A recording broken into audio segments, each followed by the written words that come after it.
The ruins smelled like burnt metal and death. David Reed kicked aside a piece of twisted steel as he made his way through what used to be a warehouse district. 3 months had passed since the fighting stopped on Tertius 7, but the scars remained everywhere. His boots crunched on broken glass with each step that he was supposed to be looking for survivors. Command still held hope that someone might be hiding in the abandoned sectors, waiting for rescue. David knew better. Nobody could survive 3 months without supplies in this wasteland. Still, orders were orders, and he followed them till a sound stopped in mid-step. Soft and weak, almost like birds chirping. David frowned and turned his head, trying to locate the source. There was again, coming from inside a collapsed building to his left. He pulled out his scanner and checked for life signs. The device lit up with 5 small signatures clustered together. His heart rate picked up. Survivors, after all. David climbed through a gap in the fallen wall, using his flashlight to see in the darkness. The chirping grew louder. He rounded a corner and froze completely. 5 creatures huddled together in what looked like a nest made of scavenged fabric and metal. They were covered in scales that shimmered weakly in his flashlight beam, each one about the size of a large dog. Small wings were folded against their sides. Their eyes, large and terrified, stared at him as they pressed closer together. Dragons.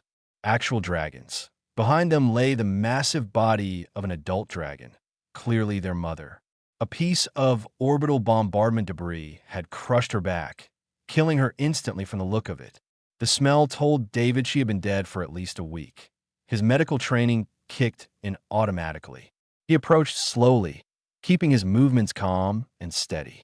The hatchlings watched him but were too weak to flee. David knelt beside them and ran his scanner over each one, but the readings were bad. Severe dehydration in all 5. Malnutrition approaching critical levels. One had a wing bent at an unnatural angle, definitely broken. Another's breathing was shallow and irregular. They were dying. David sat back on his heels and pressed his comm unit. He should call this in immediately. Dragons were protected by 17 different galactic laws. Interfering with them could mean court-martial. The proper procedure was to report the location and let environmental services handle it. He looked at the 5 pairs of eyes watching him. The smallest one made a weak, chirping sound and tried to move closer to him. It collapsed after 2 steps, too weak to continue. Environmental services was 3 systems away. Even with priority transport, they would need 4 days minimum to arrive. These hatchlings had maybe 12 hours left. David made his decision. He stripped off his field jacket and carefully wrapped the smallest hatchling in it. The creature was cold to the touch, its scales barely glowing. He lifted it gently and felt how light it was, far too light. The others chirped in distress as he picked up their sibling. "I'm coming back for you," David told them, as if they could understand. "I promise." His AI assistant, Iris, activated automatically. Medical Officer Reed. Regulations clearly state that protected species must not be disturbed. "I am required to log this incident." "Log whatever you want," David said as he carried the dying hatchling toward his transport. "I'm not leaving them to die." He made 5 trips total, moving each hatchling carefully to his vehicle. They were so weak that none of them struggled. The one with the broken wing whimpered when he lifted it, and David's heart broke a little. He had seen plenty of suffering during the war, but something about these helpless creatures hit differently. Back at his transport, David arranged the hatchlings on padded supply crates.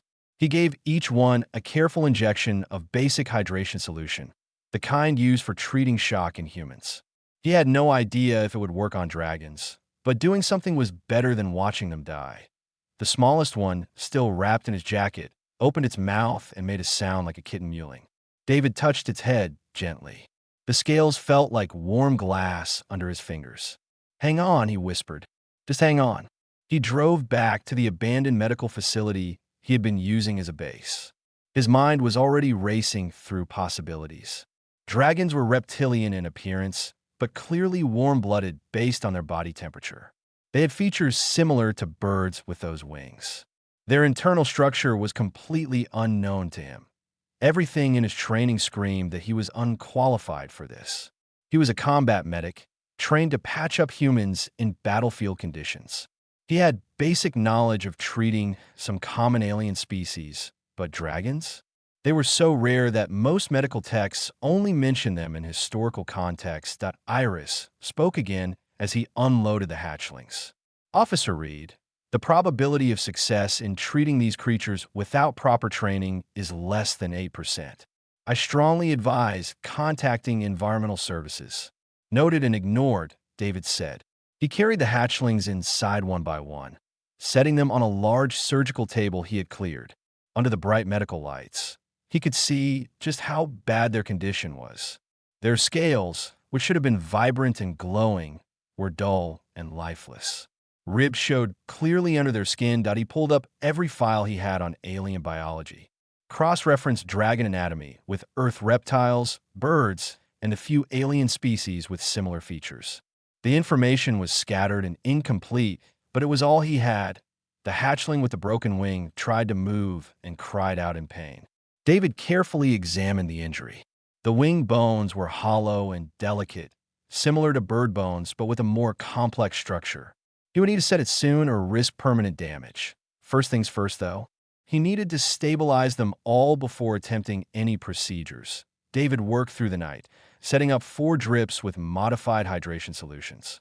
He used heating pads to bring their body temperatures up slowly. He monitored their vital signs constantly, making adjustments based on how they responded. The smallest one worried him the most. Its breathing kept getting weaker.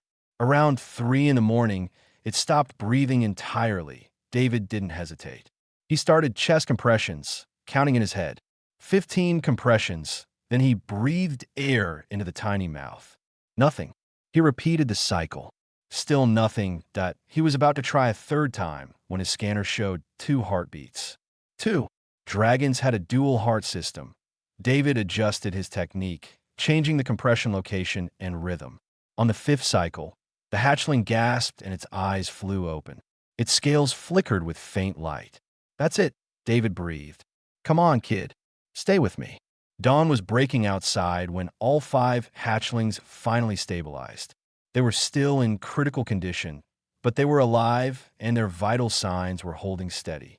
David slumped against the wall, exhausted but unable to look away from them.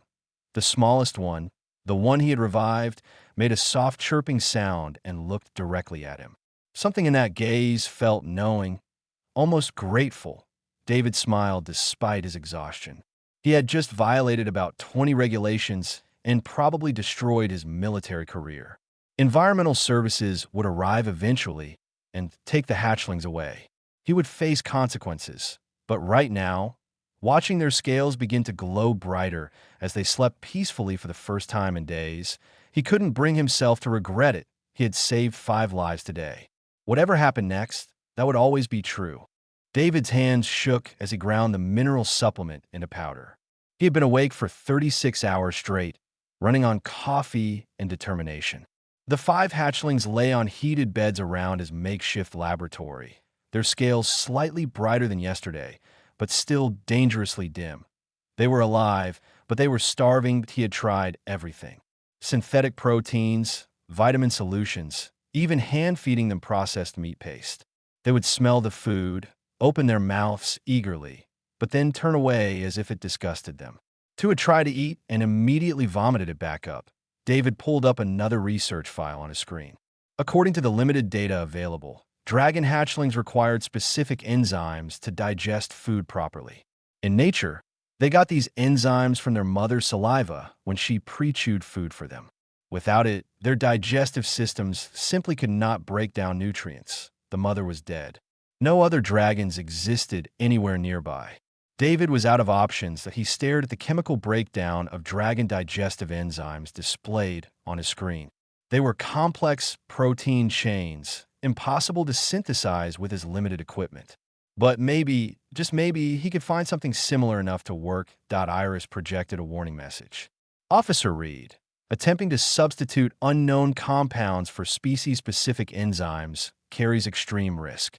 Probability of fatal reaction is 63%. What's the probability they survive without food? David asked. Iris went silent. They both knew the answer was zero. David spent the next 4 hours comparing enzyme structures. Dragon digestive enzymes shared some similarities with human pancreatic enzymes, specifically those that broke down proteins. They also needed certain mineral compounds found in volcanic soil, which dragons apparently consume naturally. It was insane. It would probably kill them. But doing nothing would definitely kill them. He prepared a mixture of human pancreatic enzyme supplements, mineral compounds from his medical supplies, and a glucose solution for energy. His hands were steady now, all doubt pushed aside. This was what combat medics did. They made impossible choices and lived with the consequences. The smallest hatchling, the one he had revived, watched him approach with curious eyes. David had started thinking of it as tiny, though he knew better than to name them. They were not his to keep. This is either going to save you or kill you, David told Tiny honestly. I wish I had better options. He mixed the enzyme solution into a paste with ground meat and held it close to Tiny's nose. The hatchling sniffed cautiously, then its tongue flicked out and tasted the mixture. David held his breath. Tiny took a small bite, then another. Then it started eating with desperate hunger. David wanted to cheer, but forced himself to stay calm. He watched Tiny's vital signs on his scanner like a hawk. Heart rate steady, blood chemistry shifting but within acceptable ranges, digestive system activating, and no signs of rejection. No toxic reaction. IT was working. He quickly prepared portions for the other four. The one with the broken wing, the boldest of the group, ate eagerly. The timid one in the corner needed coaxing, but eventually ate as well. Within an hour, all five were eating for the first time since their mother died. David finally let himself smile. First hurdle cleared. The next challenge was the broken wing. David examined it carefully under magnification. The bone had fractured in 2 places, and the wing membrane was torn. In a human, this would require surgery and metal pins. For a dragon with hollow bones and a wing structure he barely understood, it would require improvisation. He sedated the injured hatchling gently, speaking softly as the medication took effect. The creature fought the sedation at first, chirping in fear, but Tiny moved closer and pressed against its sibling. The injured one calmed and fell asleep. David worked for 2 hours, carefully realigning the bones. He used a lightweight polymer splint instead of metal, securing it with medical adhesive designed for delicate tissue. The wing membrane he stitched with dissolving thread, the kind used for internal sutures. Each stitch had to be perfect or it could tear the fragile skin. Sweat dripped down his face as he worked. One wrong move could cripple this creature for life. Dragons were meant to fly. Taking that away would be worse than death. Finally, he tied off the last stitch and stepped back. The wing was immobilized in a position that would allow proper healing. If everything went right, the hatchling would fly again in a few weeks. If everything went right. David was cleaning his instruments when Tiny suddenly made a distressed sound. He spun around to see the smallest hatchling gasping for air, its scales flickering wildly. The scanner showed its hearts racing, beating out of sync with each other. Cardiac arrhythmia. The dual heart system was misfiring. David grabbed a neural stimulator, the kind used to restart human hearts. He had no idea what setting to use for a dragon. Too much power could stop both hearts permanently. Too little would do nothing. He set it to the lowest setting and pressed it against Tiny's chest. Nothing. He increased power and tried again. Tiny's body jerked, but the hearts were still out of sync. David made a choice. He increased the power to a level that would be dangerous for a human and activated the device. Tiny's entire body convulsed. The heart stopped completely for 2 seconds that felt like hours. Then they restarted, beating in perfect synchronization. David collapsed into a chair, his own heart pounding. That was too close. Tiny looked at him with those large eyes and made a soft sound, almost like a purr. The other hatchlings gathered around their smallest sibling protectively. Over the next 3 days, David established a routine. He fed them every 4 hours with his improvised enzyme mixture, gradually increasing the portions as their bodies grew stronger. He monitored their vital signs constantly, making tiny adjustments to their medication and nutrition. The hatchlings grew visibly healthier. Their scales brightened, shifting from dull gray to brilliant colors. One turned deep blue, another emerald green, one ruby red, another golden, and Tiny became a striking silver. They started moving around more, exploring their environment with increasing curiosity. David discovered their personalities quickly. The bold blue one tried to climb everything. The green one was cautious but observant, studying David's every move. The red one was protective and would position itself between David and the others whenever he approached. The gold one was playful, turning everything into a game. And Tiny, the silver one, was quietly intelligent, watching and learning. They started following him everywhere. When he left the room, they chirped in distress. When he returned, they crowded around his legs, their scales glowing brighter. Iris provided updates on the automated inventory system. Officer Reed, medical supply discrepancies have been flagged. Command will investigate within 48 hours. David looked at the 5 hatchlings currently curled up together under a heat lamp, their scales pulsing with gentle light as they slept. They were still fragile, still recovering, but they were alive and getting stronger every day. That he had known this moment would come. You could not hide 5 growing dragons forever. Let them investigate, David said quietly. These kids needed help. I gave it to them. Tiny opened one eye and looked at him, as if understanding. The small dragon uncurled itself and walked over to David, pressing its head against his hand. David stroked the smooth scales gently. You're going to be okay, he promised. All of you are going to be okay. He just hoped he could keep that promise when command arrived with questions he could not answer. Colonel Patricia Okonkwo did not knock. She walked straight into David's medical facility with 3 armed soldiers behind her, her face set in hard lines. David barely had time to step in front of the hatchlings before she stopped in front of him. Medical Officer Reed, she said in a voice like ice. Explain to me why you have depleted 40% of our medical supplies in 5 days. The 5 hatchlings pressed against David's legs, sensing the tension. Tiny peeked around his knee, looking up at the colonel with curious eyes. Patricia's gaze dropped to the dragons. Her expression did not change for 3 full seconds. Then her eyes went wide. Those are dragons, she said flatly. Yes, ma'am, David replied. Protected by galactic law dragons. Yes, ma'am. Patricia closed her eyes and took a deep breath. When she opened them again, fury blazed there. Do you have any idea what you have done? The regulations you have violated? The diplomatic nightmare this creates. I saved 5 lives, ma'am, David said simply. They were dying. I had the skills to help. I helped. You had orders to report and not interfere with protected species. Patricia shot back. You disobeyed direct protocol. This is court-martial territory, Reed. The blue hatchling, the bold one, growled softly at Patricia. It was a small sound, barely threatening, but it made the soldiers raise their weapons nervously. David held up a hand. Easy, he told the hatchling. To Patricia, he said, shoot me if you want, ma'am. But these hatchlings stay under medical care until they are strong enough to be moved safely. Patricia opened her mouth to respond, but a new voice interrupted. Nobody is shooting anyone today. A crystalline figure materialized in the doorway.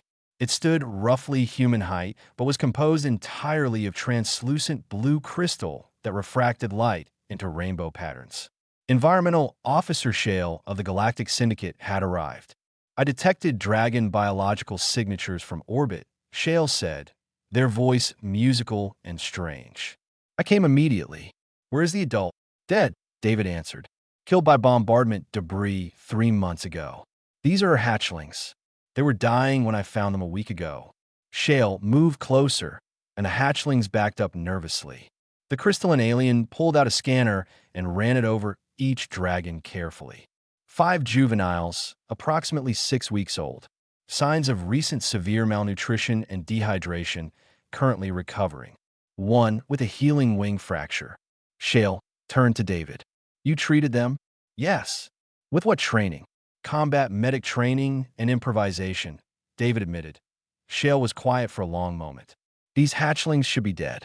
Dragon young cannot survive without their mother past 72 hours. Yet here they are, not only alive, but thriving. The alien's crystalline face somehow conveyed respect. You accomplished something remarkable, human. Thank you, David said cautiously. However, Shale continued, they cannot remain here. I am authorized to transport them to the nearest dragon sanctuary, where they will receive proper care from trained specialists. How far is the nearest sanctuary? Patricia asked. 3 weeks by standard transport. David felt his stomach drop. They're not strong enough for that journey. Another week minimum before their systems are stable enough to handle transport stress. Shale consulted their scanner. The medical data supports this assessment. Very well. You have 1 week to prepare them for transport, medical officer Reed. I will remain here to monitor the situation and ensure proper protocols are followed. Patricia looked between Shale and David, clearly wrestling with the political implications. Finally, she nodded sharply. 1 week. Reed, you work with Officer Shale. Use whatever resources you need. But in 7 days, these dragons leave this planet. Over the following days, David worked closely with Shale. The crystalline alien was initially cold and bureaucratic, but gradually warmed as they observed David's dedication. Shale provided proper dragon nutrition data, and David adjusted his enzyme mixture to be more effective. The hatchlings continued growing stronger. They started attempting small flights around the facility, their wings beating with increasing confidence. The one with the broken wings still could not fly, but it hobbled around enthusiastically, eager to join its siblings. David noticed something troubling, though. Whenever he tried to leave the facility, even for short periods, the hatchlings became distressed. They would stop eating and huddle together, their scales dimming. The moment he returned, they rushed to him, and their colors brightened again. Shale observed this behavior with increasing concern. On the 5th day, the alien pulled David aside. They have imprinted on you, Shale said quietly. What does that mean?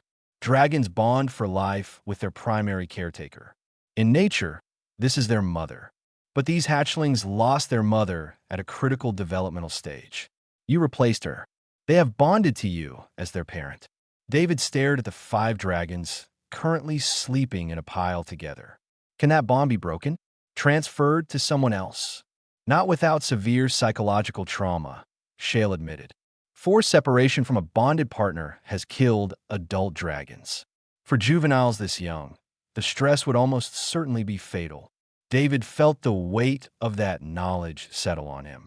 So what are you saying? I am saying that you may have saved their lives, but you have also tied your fate to theirs permanently. Before David could respond, alarms blared throughout the facility. Patricia's voice came over the comm system. All personnel to defensive positions. We have hostile incoming. David ran to the security monitors. 3 unmarked ships were landing near the facility. Armed figures poured out, at least 20 of them. Separatist forces, Patricia reported. They must have heard rumors about the dragons. Black market for dragon parts is worth millions. David felt cold fury wash over him. These people wanted to kill his hatchlings and sell their bodies. He grabbed a rifle from the weapons locker and checked the charge. Iris locked down the medical wing. Maximum security protocols. Complied. The AI responded. The attack came fast and brutal. Separatist soldiers breached the outer walls within minutes. Patricia and her troops fought back hard, but they were outnumbered. David positioned himself in the medical wing between the attackers and the hatchlings. The dragons sensed danger and gathered behind him. Scales glowing bright with fear and adrenaline. .2 separatists made it through the defenses and into the medical wing. David dropped the first with 3 shots. The second got past him and raised a weapon toward the hatchlings. Tiny, the smallest dragon, stepped forward. The silver hatchling opened its mouth and a small burst of flame shot out, striking the soldier's weapon and melting it instantly. David stared in shock. Dragons did not develop fire breathing until they were at least 6 months old. Yet Tiny had done it to protect him. The red hatchling joined in, breathing another small flame. Then the blue one. The attackers retreated in panic, shouting about fire-breathing dragons. Patricia's forces pushed back the assault, and the separatist ships fled within the hour. When the smoke cleared, David found himself sitting on the floor with 5 dragons pressed against him from all sides, purring in relief. Shale stood in the doorway, observing the scene. You protected them. They protected you. The bond is complete. Patricia entered, looking tired but satisfied. Everyone all right? We are fine, David said. Then he looked at Shale. What happens now? The crystalline alien was quiet for a long time. I need to contact the Galactic Council. This situation is unprecedented in modern times. Dragons choosing to bond with a human, protecting that human in combat. The rules were not written for this. David pulled Tiny closer. The small silver dragon looked up at him with complete trust. Whatever the council decides, David said firmly, I am not abandoning them. I know, Shale replied. I suspect they will not abandon you either. The holo conference chamber was packed with representatives from 17 different species. David stood in the center, feeling very small and very human under the gaze of so many alien eyes. The 5 hatchlings sat behind him in a specially prepared enclosure, visible to all the council members through transparent barriers. Elder Witness Toma, an ancient being who looked like a walking tree, spoke first. Their voice creaked like old wood. We are here to determine the fate of 5 dragon hatchlings and 1 human who violated galactic preservation laws. Medical Officer David Reed. Do you understand the charges against you? I do, David said clearly. Do you deny that you interfered with a protected species without authorization? I do not deny it. Murmurs ran through the assembled aliens. A representative from the bird-like avic species spoke up. Then you admit guilt. The law is clear. The hatchlings must be removed to proper care, and you must face criminal charges. Shale stood from their position. If I may, Elder Witness, the situation is not so simple. Explain, Thomas said. Shale activated a holographic display showing medical data. When Medical Officer Reed found these hatchlings, they had less than 12 hours to live. The nearest qualified dragon care facility was 4 days away. By law, he should have reported their location and departed. By law, all 5 hatchlings would be dead. The law exists to protect dragons from exploitation, another council member argued. And yet it would have killed these 5, Shale countered. Medical Officer Reed made an impossible choice. He chose life over law. An old alien with skin like weathered stone spoke up. Her name was Archive Keeper Vessa, and she was considered the galaxy's leading expert on dragon history. I've been researching this case extensively. What Officer Reed accomplished is remarkable not just medically, but historically. She projected images of ancient carvings and texts. 10,000 years ago, dragons bonded with many species across the galaxy. Humans were not among them, as they had not yet achieved space travel. But the traits dragons seek in bonded partners are clear: adaptability, protective instincts, emotional resilience, and the willingness to sacrifice for others. Vessa looked directly at David. This human displayed all of these traits. He risked his career, violated laws he knew existed, and worked for days without rest to save creatures he had never encountered before. The dragons recognized this. They chose him. Chose him? The Avix representative asked skeptically. Vessa gestured to the enclosure. Watch. A technician brought food into the dragon enclosure. All 5 hatchlings ignored it completely. They pressed against the transparent barrier, looking at David and chirping anxiously. Minutes passed. The food sat untouched. Then David was allowed to enter the enclosure. Immediately, all 5 dragons surrounded him, their scales glowing brightly. He sat down among them, and they settled around him peacefully. Only then did they begin to eat. They will not eat unless he is present, Shale explained. They show signs of severe stress when separated from him. This is not simple familiarity. This is the dragon bond, as strong as any recorded in ancient times. Elder Toma leaned forward. If we separate them, what happens? Vessa's expression was grave. Historical records show that forced separation from a bonded partner causes cascading system failure in dragons. These juveniles are even more vulnerable. Separation would likely kill them within days. The chamber erupted in arguments. Some demanded David be punished regardless. Others insisted the dragon's well-being came first. The debate raged for hours. During a recess, Patricia approached David. "How are you holding up?" "Honestly, I am terrified," David admitted. "Not for me. For them." Patricia looked at the 5 dragons currently curled around David's feet. "You know your life will never be normal again if the council rules in your favor." "My life stopped being normal the moment I found them dying in those ruins," David said. "I would not change that choice." Tiny, the silver dragon, looked up at David and made a soft sound. The little dragon had grown noticeably in 2 weeks, now the size of a medium dog. Its scales shimmered like starlight. The council reconvened. Elder Thomas spoke with obvious weight. "We have heard testimony from Medical Officer Reed, Environmental Officer Shale, and Archive Keeper Vessa. We have reviewed historical precedents and current law. This is our decision." David held his breath. The dragon hatchlings cannot be separated from Medical Officer Reed without risk to their lives. This bond, though unprecedented in modern times, is legitimate according to historical standards. Therefore, Medical Officer Reed will be granted provisional custody as a registered dragon keeper. Relief flooded through David, but Toma was not finished. However, this comes with strict conditions. Medical Officer Reed must complete formal training in dragon care. The hatchlings must be registered with Galactic Environmental Services. Regular health inspections will be mandatory. Any sign of neglect or abuse will result in immediate removal and criminal charges. "I accept all conditions," David said immediately. Furthermore, Toma continued, "you will be assigned to a permanent station where dragon care is possible. Your military service will be restructured around your responsibilities to these creatures." Patricia stepped forward. "Elder Witness, I would like to propose that Tertius 7 be designated as an official dragon sanctuary zone. We have the space, resources, and now the expertise." "An interesting proposal," Toma mused. "We will consider it." The gavel came down. "This hearing is concluded. Medical Officer Reed, you are now officially recognized as keeper to 5 dragon hatchlings. May you honor this responsibility." The chamber cleared slowly. David sat with his dragons, barely believing what had happened. He was officially their keeper. They were officially his responsibility.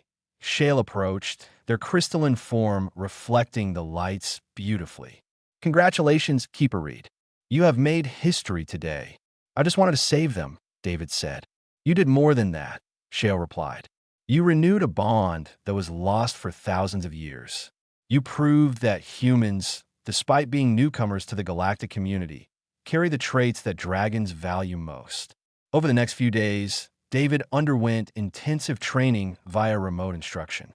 He learned proper dragon nutrition, developmental stages, flight training techniques, and emergency medical procedures specific to dragon physiology. The hatchlings participated enthusiastically, especially when training involved flying practice. The one with the broken wing, the red dragon David now called Bold, finally had its splint removed. The wing had healed perfectly. David watched with pride as Bold took its first flight, wobbly at first but growing steadier with each wing beat. All 5 dragons were flying now, practicing in the open fields around the facility.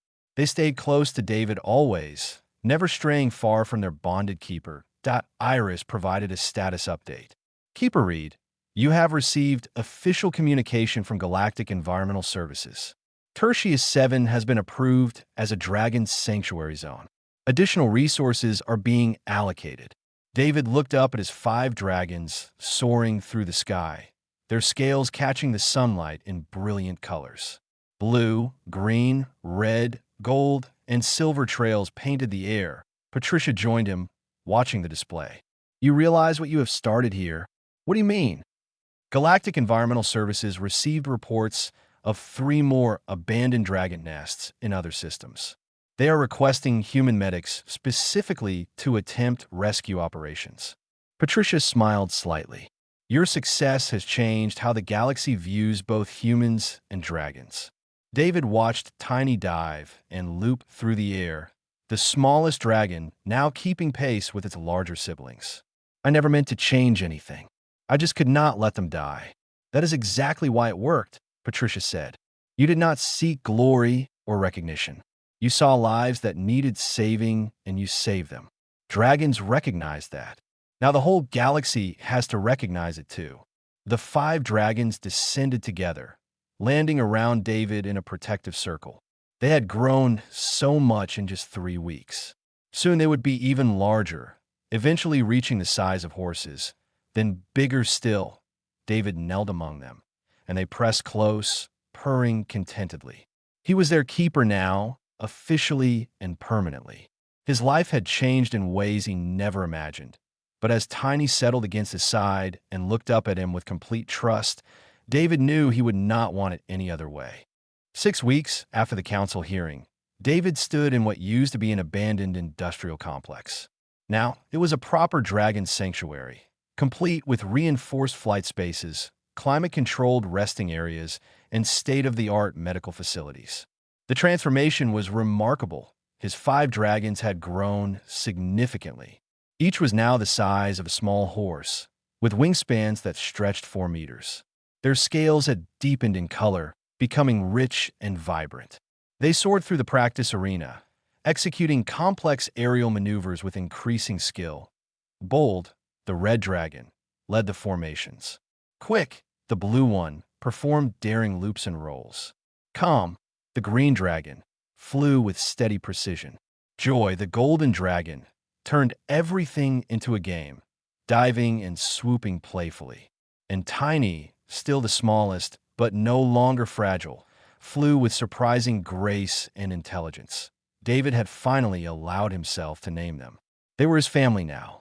Names felt right that a transport ship landed on the designated pad, and David recognized the insignia. Galactic Environmental Services. Shale emerged first, followed by 3 other officials and a group of humans in medical uniforms. Keeper Reed, Shale greeted warmly. I have brought visitors who wish to learn from your methods. The humans introduced themselves as combat medics from various Earth military branches. A woman named Rachel spoke first. We heard about what you did, saving 5 dragons with nothing but field supplies and determination. We want to learn, because there are more dragons out there who need help. David felt a surge of pride, mixed with responsibility. I will teach you everything I know, but understand there is no manual for this. Every dragon is different. You have to be willing to improvise and take risks. Over the next 3 days, David trained the new medics. He showed them how to assess dragon vital signs, how to modify human medical techniques for dragon physiology, how to recognize signs of bonding behavior. The 5 dragons participated, allowing the medics to practice examinations and treatments under controlled conditions. Tiny seemed particularly interested in the teaching process.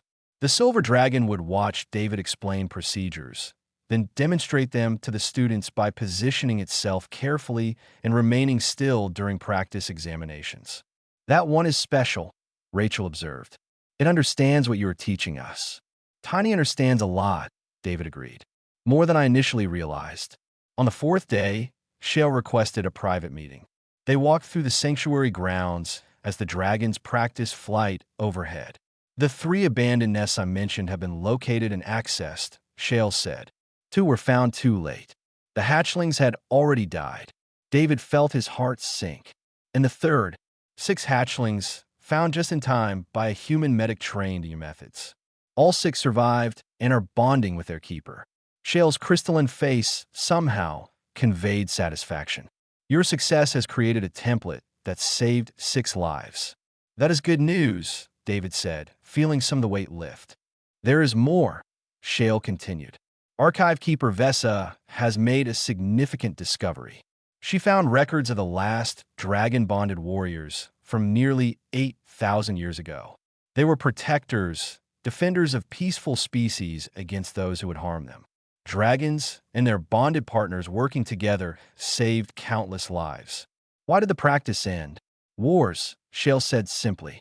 Galactic conflicts that killed most dragons and scattered the survivors. The knowledge of bonding was lost, and dragons became so rare they were declared protected. The protection kept them from extinction, but also isolated them from forming new bonds. David watched his dragons flying in perfect synchronization overhead. So we're bringing back something ancient. You already have, Shale replied. And the galaxy is taking notice. That evening, David received a communication from Earth. His family had seen news reports about the Dragon Keeper. His mother appeared on screen, tears in her eyes. David, we are so proud of you, she said. You saved those beautiful creatures. The whole planet is talking about you. His younger brother appeared beside her. You are famous, Dave.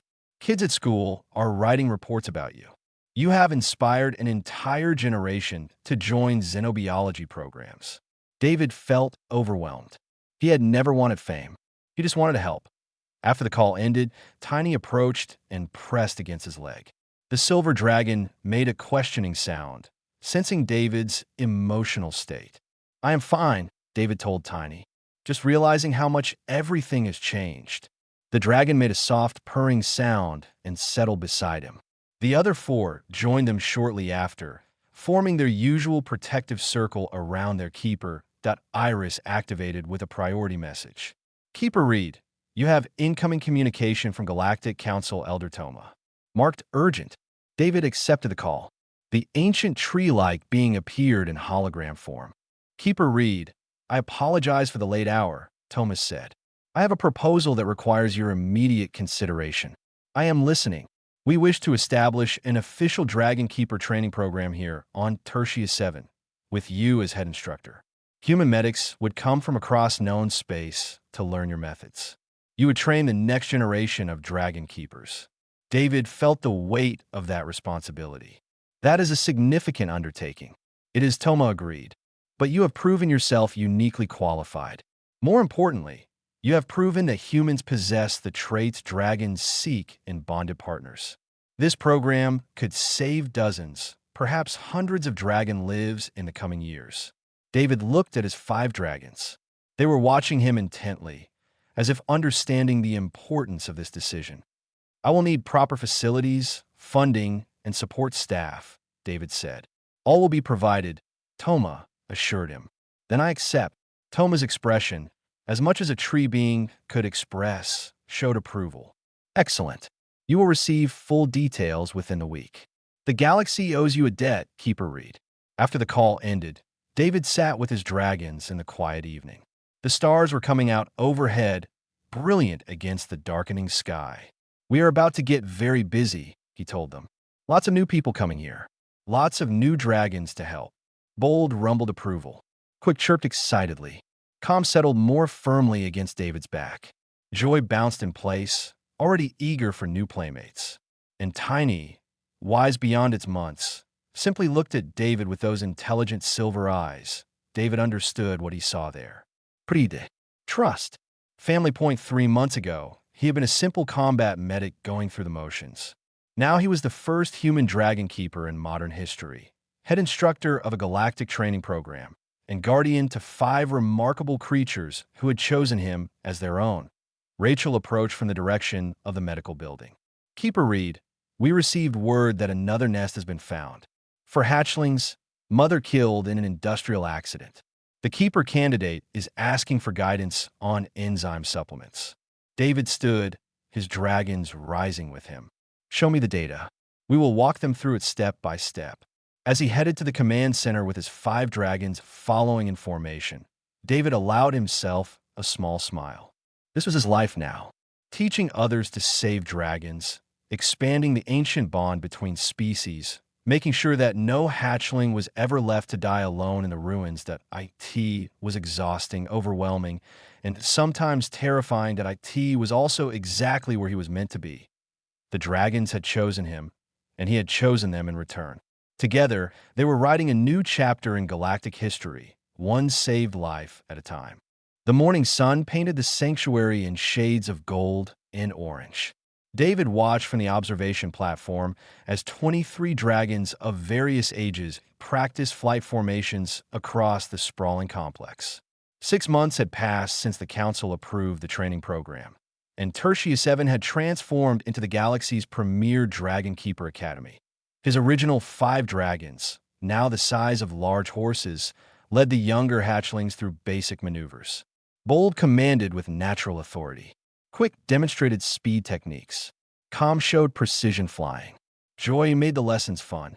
And Tiny, now called that ironically since it had grown into the most graceful flyer of all, taught the subtle art of aerial communication. 15 human keepers were currently in training, each bonded to rescued hatchlings. The sanctuary housed 42 dragons total, with more arriving every week as abandoned nests were discovered across the galaxy. Rachel, now his assistant instructor, joined him on the platform. Keeper Reed, the new class starts in an hour. 20 applicants from 7 different species. David nodded. The program had expanded beyond humans after the council recognized that other species also possessed the traits dragons valued. How many humans in this group? 12. The rest are Avix, Terran settlers, and 2 crystalline-formed beings like Shale. Good diversity, David said. Dragons do not care about what species you are. They care about who you are. His comm unit chimed. Iris projected a message. Keeper Reed, priority transmission from Earth's Central Command. Admiral Williams appeared in hologram form. Keeper Reed, I have news from home. Your story has had a remarkable impact. Applications to xenobiology programs have increased 300%. Medical schools are adding xenospecies care to their core curriculum. You have changed how humanity views our role in the galaxy. I just saved some hatchlings, sir, David said uncomfortably. You did more than that, Williams replied. You showed the galaxy that humans do not just take and conquer. We nurture. We protect. We form bonds across species lines. The political implications alone have been significant. 3 species that were skeptical of human expansion have opened diplomatic channels specifically because of your work. After the call ended, David made his way to the training center. The new applicants waited nervously in the assembly hall. He recognized the look in their eyes. Hope mixed with fear, mixed with determination. Welcome to Dragon Keeper Academy, David began. Some of you are medics. Some are veterinarians. Some have no formal training at all. That does not matter. What matters is why you are here. He gestured to the windows where dragons flew past in a spectacular display. You are here because somewhere in the galaxy, there is a dragon hatchling who will need you. Maybe its mother was killed in an accident. Maybe it was abandoned. Maybe it is sick or injured. When that moment comes, you will be the difference between life and death. David walked among the applicants. This training is hard. You will work 20-hour days. You will fail repeatedly. You will doubt yourself constantly. But if you survive this program, you will have the skills to save lives that no one else in the galaxy can save. A young human woman raised her hand. Keeper Reed, is it true that you had no dragon training when you saved your 5? Completely true, David admitted. I improvised everything. Made mistakes constantly. Almost lost them several times. He smiled slightly. That is exactly why this program exists. So you do not have to learn the way I did. Over the next weeks, David pushed the new class hard. They learned dragon anatomy, physiology, psychology, and emergency medicine. They practiced on training simulations and worked with adult dragons who volunteered as teaching assistants. Bold particularly enjoyed working with students, testing their nerve by flying directly at them and turning aside at the last moment. Those who stood their ground earned the red dragon's respect. Those who flinched had to try again. Tiny took a different approach. The silver dragon would observe students carefully, then present them with problems to solve. A pretend injury, a simulated distress call, a behavioral challenge. Students learned quickly that Tiny was testing their problem-solving skills. One student, a young man named Aaron, struggled with every aspect of training. His hands shook during practical exercises. He failed written tests. Other students began avoiding him, seeing him as a weak link. David pulled Aaron aside after a particularly difficult day. Talk to me. What is going on? Aaron looked miserable. I'm not good enough for this. I should quit. Why did you apply to this program? David asked. My little sister loves dragons. She has a degenerative illness. Doctors say she is maybe a year. Aaron's voice cracked. She told me she wants to see real dragons before she dies. I thought if I became a keeper, I could give her that. David was quiet for a moment. Let me tell you something about the day I found my 5. I was terrified. I had no idea what I was doing. My hand shook so badly I could barely hold my scanner. But I did it anyway because those hatchlings needed help and I was the only one there. He put a hand on Aaron's shoulder. Being a good keeper is not about being perfect. It is about showing up even when you are scared. It is about trying even when you might fail. Dragons do not bond with the strongest or smartest. They bond with those who refuse to give up. Aaron wiped his eyes. How do I get better? Practice. Study. Ask for help when you need it. And remember why you are here. 3 weeks later, Aaron passed his final practical exam. When David handed him his keeper certification, the young man was crying.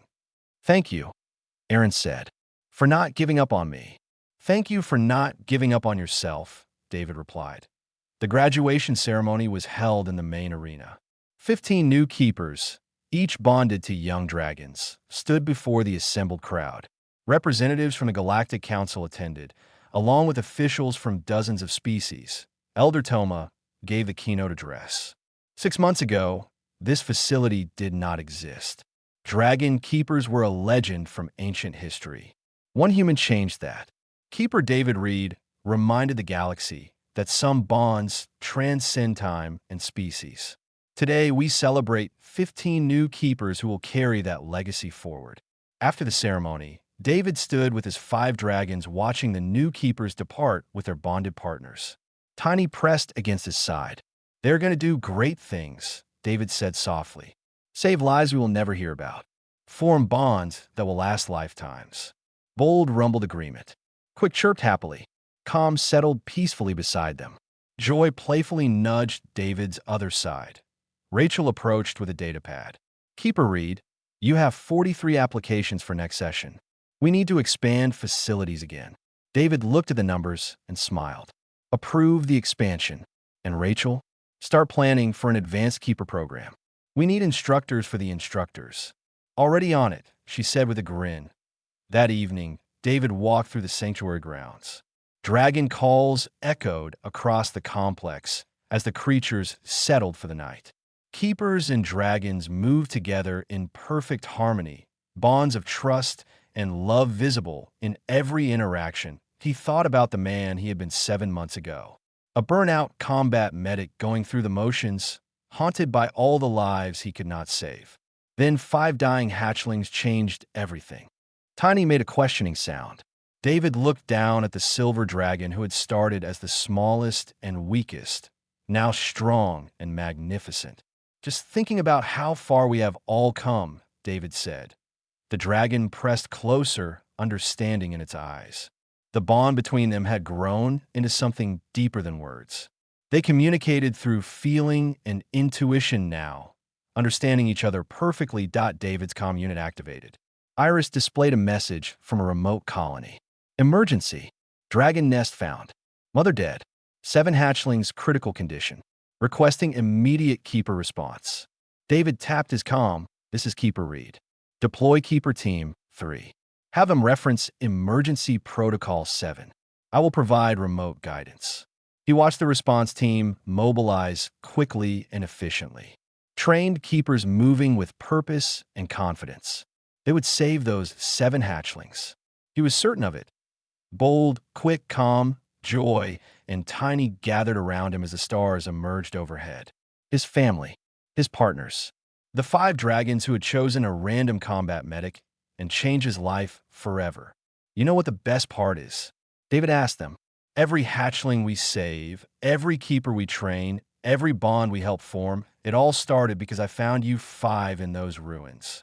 You saved me as much as I saved you." Tiny scales glowed softly in response. The silver dragon understood. They all did. Somewhere in the galaxy, 7 hatchlings were being rescued by trained keepers.